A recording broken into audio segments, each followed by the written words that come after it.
तो दोस्तों स्वागत है आपका अपनी YouTube channel Rohit Goswami law classes में। और आज हम आपको कराने वाले हैं LLB सेकेंड ईयर, सैम है हमारा थर्ड, एक्ट है हमारा प्रोफेशनल एथिक्स और कोड नंबर है 3005। क्वेश्चन नंबर है हमारा 11 यानी 11वें नंबर का हमारा क्वेश्चन है। अब से पहले मैं आपके 10 क्वेश्चन ऑलरेडी करा चुका हूं, आप प्ले लिस्ट पे जाकर देख लीजिएगा। और जितने मैंने क्वेश्चन कराए हैं आपके सारे ही महत्वपूर्ण और वेरी वेरी इंपॉर्टेंट हैं। वहीं से आपके 5, 10 और 20 नंबर के क्वेश्चन आपके आ जाएंगे। ठीक है। दूसरी बात, ये जो मैंने आपको 10 क्वेश्चन कराए हैं, जो 10 क्वेश्चन मैंने आपके कराए हैं, आपके इन्हीं क्वेश्चनों में से मिले जुले सभी के क्वेश्चन आएंगे। आप ये ना सोचना कि सिर्फ 10 क्वेश्चन कराए हैं, एग्जामिनर आपसे घुमा फिरा कर आपसे बात करेगा, क्वेश्चन को रखेगा, तो आपको इन्हीं क्वेश्चनों में से सेट करना है अपने को आंसर को। ठीक है। अब चलते हैं, जो आज का क्वेश्चन है वह भी बहुत ही ज्यादा इंपॉर्टेंट है, वेरी वेरी इंपॉर्टेंट है। ठीक है। और ध्यान देना है इस वाले क्वेश्चन पर थोड़ा सा। कुछ बच्चे कमेंट करते हैं, वीडियो को पूरी तो वो देखते नहीं है, काट काट कर वीडियो देख रहे हैं या पता नहीं क्या है कैसे है, कमेंट उनकी वीडियो पे आती हैं, समस्याएं अपनी बताते रहते हैं, जबकि मैं समस्याओं का समाधान क्वेश्चन में और वीडियो में बताता रहता हूं। वीडियो पूरी देखोगे तो आपकी समस्याओं का समाधान हो जाएगा। ठीक है। आप जो कमेंट करते हो, आपके जो मन में क्वेश्चन चल रहे होते हैं, मैं आंसर देता हूं। वीडियो में आप कमेंट करते हो, मैं सोचता हूं आप सबको हेल्प मिले उस कमेंट के आंसर की, तो वीडियो में बताता हूं। लेकिन आप वीडियो को जिन पूरी देखते हो जिन नहीं, तो आप उसका लाभ नहीं ले पाते हो। ये समस्या आपकी है। अब चलते हैं अपने क्वेश्चन की तरफ। क्वेश्चन में चलने से पहले आपसे छोटी सी रिक्वेस्ट है, अगर आपने चैनल को लाइक शेयर एंड सब्सक्राइब नहीं किया है तो प्लीज कर लीजिएगा। और वीडियो को भैया पूरी देखा करो मेरे छोटे बड़े भाई बहनों, आपसे रिक्वेस्ट है। क्योंकि जो कुछ मैं आपको बताता हूं आपके भले के लिए, आपके पेपर के लिए ही बताता हूं। अगर आप काट काट के वीडियो देखते हो या थोड़ी बहुत देख लेते हो मोटा मोटी, तो उससे आपका काम नहीं चलने वाला है। हमें अच्छा बेस क्लियर करना है, जिससे अच्छा बेस क्लियर हो जाएगा हमारा, तो हम अच्छे क्वेश्चन सेट कर पाएंगे। एग्जामिनर कितना भी घुमा लेगा, आप परेशान नहीं होगे। और क्वेश्चन है हमारा 11, अच्छे से देखना है इस वाले क्वेश्चन को। ठीक है। क्वेश्चन है, भारतीय विधिक परिषद से आप क्या समझते हैं? इसके गठन एवं कार्यों का वर्णन कीजिए। अलग से, अब से पहले मैंने क्वेश्चन कराया था 10 नंबर का क्वेश्चन, वहां पर मैंने बताया था राज्य बार परिषद और अखिल भारतीय बार परिषद के कार्य बताए थे। यहाँ पे है भारतीय विधिक परिषद। ठीक है। तो यहां पर हमें प्रॉपर वे में दिखाया हुआ है, इसे देखते हैं। आंसर है अधिवक्ता अधिनियम 1961 की धारा 21 के अनुसार भारतीय विधिक परिषद से तात्पर्य है उन राज्य क्षेत्रों के लिए जिन पर इस अधिनियम का विस्तार है, धारा 4 के अधीन गठित विधिक परिषद से है। मतलब कुछ ऐसे राज्य क्षेत्र हैं जहां पर इसको लागू किया गया है और उनके बारे में बताया गया है कि इसे किस प्रकार से कार्य करना है, इसके क्या कार्य हैं, इसे क्यों लागू किया गया है, ये बताता है। आगे चलते हैं। विधिक परिषद का गठन अधिनियम की धारा, कौन से अधिनियम की धारा? अधिवक्ता अधिनियम 1961, इसके द्वारा अधिनियम की धारा 41 के अनुसार भारतीय विधिक परिषद के नाम से ज्ञात एक विधिक परिषद होगी जो निम्नलिखित सदस्यों से मिलकर बनेगी। देखो इसमें एक्सप्लेन करने वाली तो बात कोई है नहीं, जीके जीएस की तरह हमारा क्वेश्चन है, उसे देखते हैं। और जो विधिक परिषद जो बनेगी वो किससे बनेगी? सबसे पहले कै भारत का महान्यायवादी होगा, दूसरा कै भारत का महान सॉलिसिटर होगा, तीसरा प्रत्येक राज्य जहां पर बार परिषद निर्मित है, ठीक है, प्रत्येक राज्य विधिक परिषद द्वारा अपने सदस्यों में से एक निर्वाचित सदस्य, जितनी भी बार परिषद हैं, राज्य विधिक परिषद हैं, उनके प्रत्येक के एक एक व्यक्ति को नियुक्त किया जाएगा, निर्वाचित किया जाएगा। ये नहीं है कि उनको अध्यक्ष बना दिया जाएगा, नहीं, उनके सभी में से एक एक सदस्य निर्वाचित सदस्य है। ठीक है। आगे भारतीय विधिक परिषद का अध्यक्ष और उपाध्यक्ष होगा, जो उस परिषद द्वारा ऐसी रीति से निर्वाचित किया जाएगा जो निर्धारित की जाए। दोबारा से देख लो, एक महान्यायवादी होगा, एक महान सॉलिसिटर होगा। प्रत्येक राज्य विधिक परिषद द्वारा अपने सदस्यों में से एक निर्वाचित सदस्य, सभी राज्य विधिक परिषद से एक एक सदस्य होगा। आगे चलते हैं। अधिवक्ता संशोधन अधिनियम 1977 के प्रारंभ से पूर्व भारतीय विधिक परिषद के अध्यक्ष या उपाध्यक्ष का पद धारण करने वाला व्यक्ति ऐसे प्रारंभ पर यथा स्थिति अध्यक्ष या उपाध्यक्ष का पद धारण नहीं करेगा, लेकिन तब तक कार्य प्रारंभ करना स्टार्ट नहीं करते। मतलब यहां पे बोला गया है, अगर तुम अध्यक्ष या उपाध्यक्ष नियुक्त कर दिए गए हो, आप नियुक्त कर दिए गए हो, लेकिन जब तक आपको आज्ञा नहीं दे दी जाए कार्य करने की, जब तक आपको शपथ नहीं दिला दी जाए, तब तक आप कार्य नहीं करोगे। लेकिन तब तक कार्य करता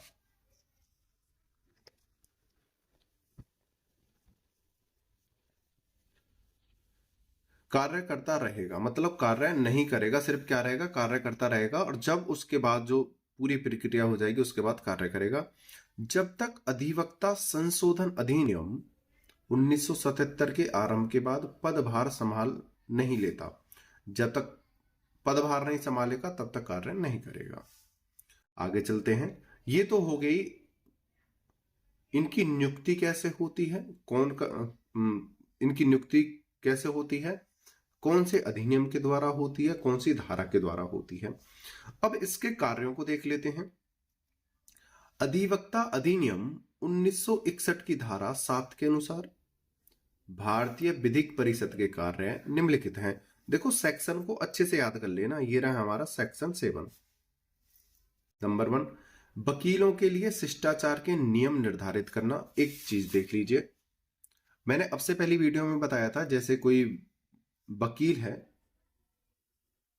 पहले तो उसके कार्यों को कौन देखेगा, राज्य बार परिषद, और इसके ऊपर कौन रहेगी, अखिल भारतीय बार परिषद या भारतीय परिषद।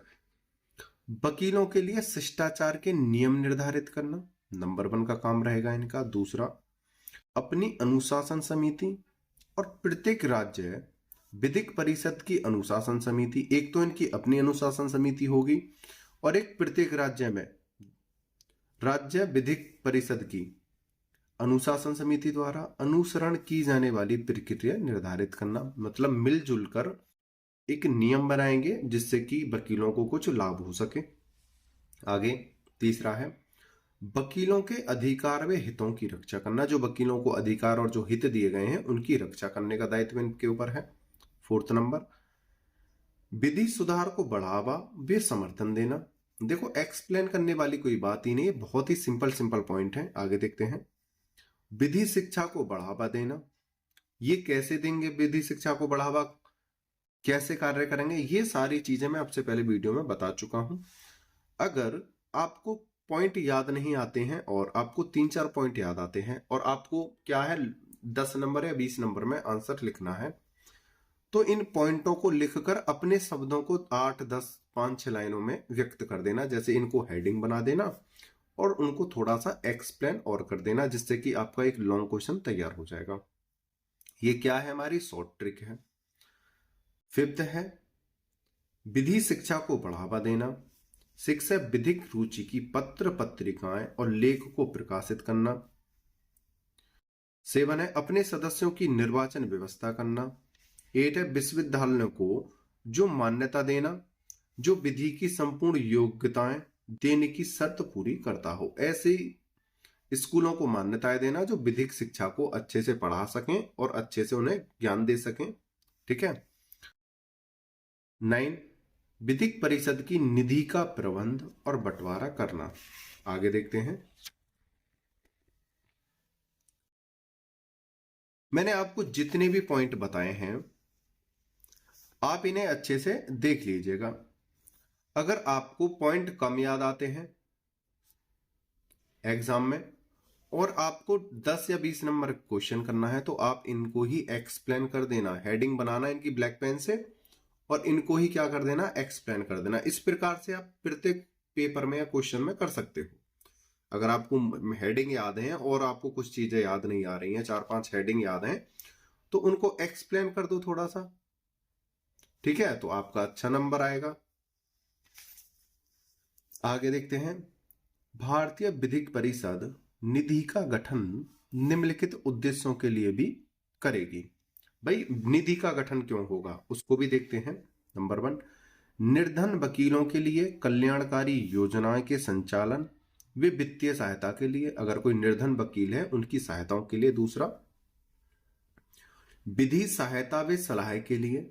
तीसरा, विधि पुस्तकालय स्थापित करना, इसके लिए विधि जो बनती है उसमें जो पैसा खर्च होता है उस निधि का ये गठन करेंगे, उस गठन के द्वारा इन कार्यों को किया जाएगा। ठीक है, आगे चलते हैं।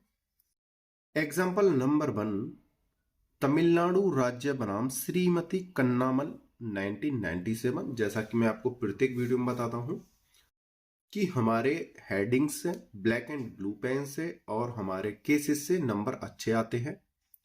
तो हमें अच्छे नंबर लाने के लिए हमने यहाँ पे केस ऐड किए हैं और हम केसों को याद भी करते हैं। ठीक है, अगर आपको किसी कारण से सन याद नहीं रहता है तो आप सिर्फ नाम लिख देना, तब भी आपको नंबर बराबर ही मिलेंगे।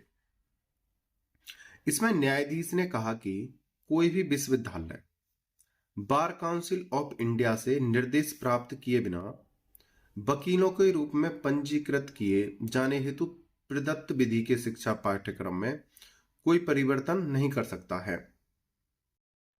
इसमें कहा गया है कि कोई भी विश्वविद्यालय सही, चाहे उसे मान्यता प्राप्त क्यों ना सही लॉ की, वो किसी भी सब्जेक्ट में फेरबदल नहीं कर सकता है, वो चेंज नहीं कर सकता है, बदल नहीं सकता है। ये सब कार्य करने का अधिकार किसे है? बार काउंसिल ऑफ इंडिया का है। किस सब्जेक्ट को पढ़ाया जाए, किसको बदला जाए, क्या करना है, फेरबदल, नियम, कायदा, कानून, सब बार काउंसिल ऑफ इंडिया करेगी। दूसरा केस देखते हैं, example 2, case number 2, Ratna Singh बनाम bar council of India 1994, supreme court. भारतीय विधिक परिषद द्वारा विश्वविद्यालय को विधि की मान्यता प्रदान करना, जिससे विद्यार्थी विधि की डिग्री प्राप्त करके वकील के लिए पंजीकरण कर सकें। मतलब भारतीय विधिक परिषद ही, यहां पे कहा गया है जितने भी कॉलेज हैं जो लॉ की पढ़ाई करा रहे हैं उनको मान्यता देने का अधिकार भारतीय विधिक परिषद को है। अगर जब तक ये मान्यता प्रदान नहीं करेंगे, कोई भी कॉलेज, विश्वविद्यालय हो या कॉलेज हो, लॉ की शिक्षा नहीं दे सकता है, पढ़ाई नहीं करा सकता है। सबसे पहले ये मान्यता देंगे और उसको बताएंगे आपको कौन कौन से एक्ट पढ़ाने हैं, कौन कौन सी विधि आपको पढ़ानी है। ये सब निर्धारण भारतीय विधिक परिषद ही करेगी। उम्मीद करता हूं यह क्वेश्चन आपको अच्छे से समझ में आया होगा। दूसरी बात, एग्जामिनर आपको घुमाने की कोशिश करेगा तो आपको घूमना नहीं है, आपको इधर उधर भटकाने की कोशिश करेगा, परेशान नहीं होना है। आपके जितने मैंने क्वेश्चन कराए हैं इन्हीं में से मिला जुला आपको क्वेश्चन भी पेश कर देगा, तो आप अच्छे से सोच समझ के पेपर करना है। अगर आपको हेडिंग याद है और क्वेश्चन आपके सामने आ जाता है, ज्यादा नहीं आ पाता है, तो हेडिंगों को ही ओपन कर देना, एक्सप्लेन कर देना, हेडिंग ब्लैक से करके नंबर डाल के उनको ही एक्सप्लेन कर देना। ठीक है, उम्मीद करता हूं मेरी बात आपको अच्छे से समझ में आई होगी। आपने मुझे इतना सारा प्यार और सम्मान, इज्जत दी है, उसके लिए धन्यवाद। टेक केयर, बाय बाय, जय हिंद, जय भारत।